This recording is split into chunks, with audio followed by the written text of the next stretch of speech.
Hello, it is I, Nate Jackson, Criterion Collection Reviewer, and this movie is called Samurai 1 Musashi Miyamoto.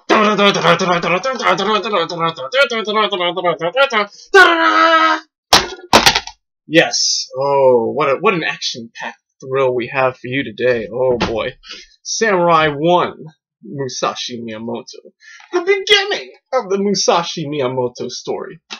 Say that 3 times fast. Musashi Miyamoto, Musashi Miyamoto, Musashi Miyamoto. Actually, it's pretty easy if you practice it. How about that? Anyway, we have got a story by, and oh, it's by this guy, Hiroshi Inagaki. Hiroshi Inagaki.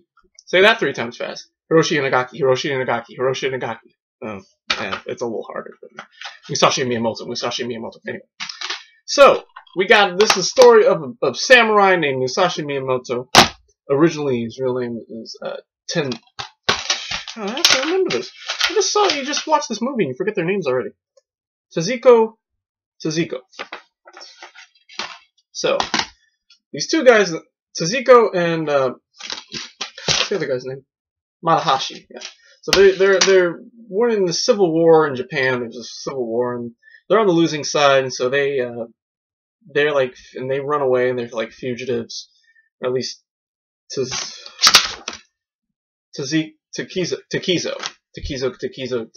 That you can't say 3 times fast. Anyway, so they're going off and they run away and he leaves Matahachi leaves his wife Otsu behind, and they go off and they find shelter with these 2 women, Oko and her daughter Akemi, who give them food and shelter. And one night, Tsuzuko takes advantage of Oko or something like that, or no, yeah, it is. No, I think he does take advantage of her, and she's like, no, get away, and then she saves his life. No, I mean he saves her life, and then she's like, oh my god, have sex with me right now. Oh my god, it's so like you're so hot. Oh my gosh. And then he's like, no, get the hell off me, woman. I don't need you. Shoot. So, I think that's how it works. It's basically like that. So anyway, well, meanwhile, all this is happening. Matahashi is falling for Akemi, and he's like trying not to think about his wife, Otsu, who left back behind. And I guess after Tsuzuko takes advantage of Oko, convinces Matahashi to travel with her and her daughter, leaving Takizo behind, and he's hella pissed, so he's running around in a tizzy trying to escape the brigards and the bandits and all that, and everybody wants his head. He runs back to the village to tell Otsu that her husband is still alive, even though he can't tell her that they ran off together. He ran off with another woman, even though she eventually finds out, because they write to her. The women write to her, and he's like, oh shit. Meanwhile, all this is happening. He's captured by a priest and hung up by this tree, this ridicule thing. He's like, oh my god, what, get me down. And so, finally, Otsu finally falls for him and lets him go, and they dash off together. I mean, the whole village is after him. It's just some crazy shit. It's some crazy ass shit.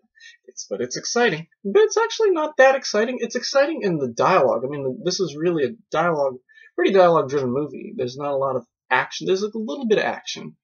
I think the next 2 series will obviously have him. Now that he's a full-fledged samurai, he's a full-fledged warrior. The next couple will have, and it says the second one. I have the next 2 already, and we'll get to the planning in a little bit. But anyway, basically at the end, the village captures Otsu, and they lure him into this trap where he is trapped in this attic or something with all these books, and for the next 3 years he's forced to read all of them and learn the ways of the samurai. And so 3 years later, he is, he's ready to, he surrenders and finally gives up and all that. And basically, yeah, so he goes off on this quest, which I didn't really understand the whole quest thing. It's like, okay, he's off. Maybe we'll explain it better in the next one. He's off to be a warrior, whatever that means. And basically, he has to leave her behind, even though she wants to come with him. But he leaves behind 2 messages. Soon, I will be back, and forgive me. He writes on the little bridge next to where she's been kept. And that's how the movie ends. So basically, it's a love story. It's a little action, a lot of drama. It's all kinds of good stuff.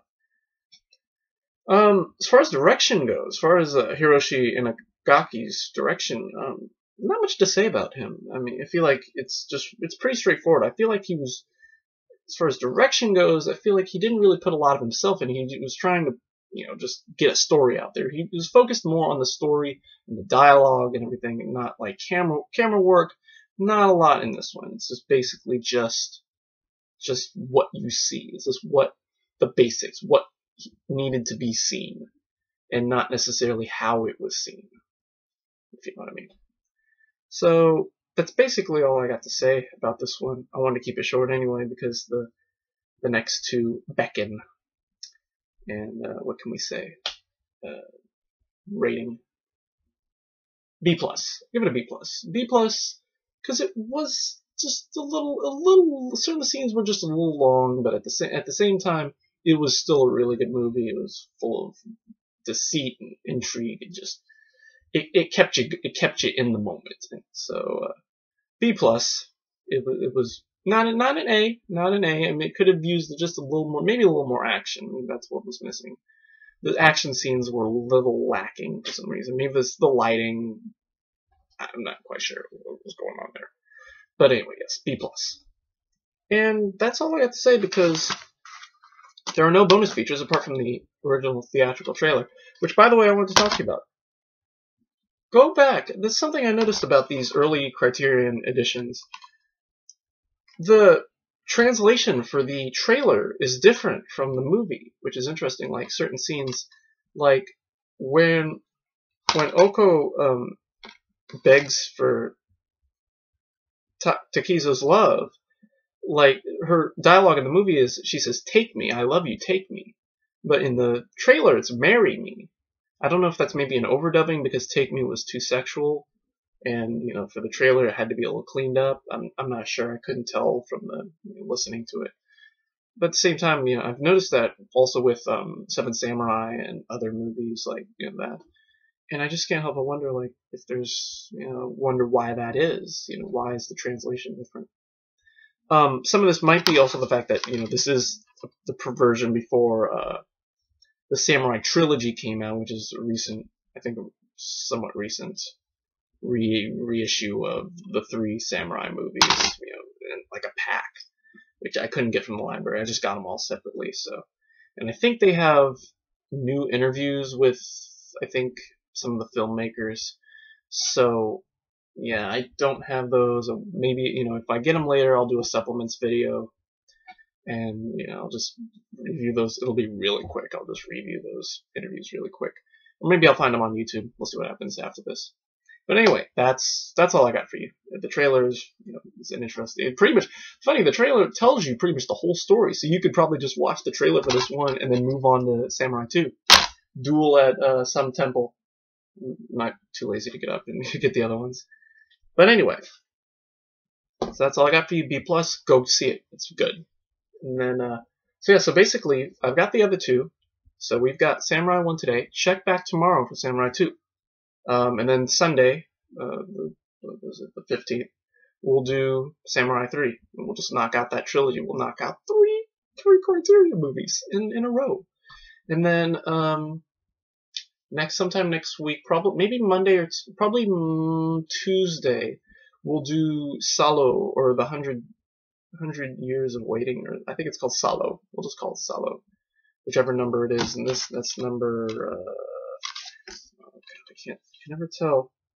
Because they always put the sticker. I forget what number we're on, but I'll know it in a minute when I'm done with this video.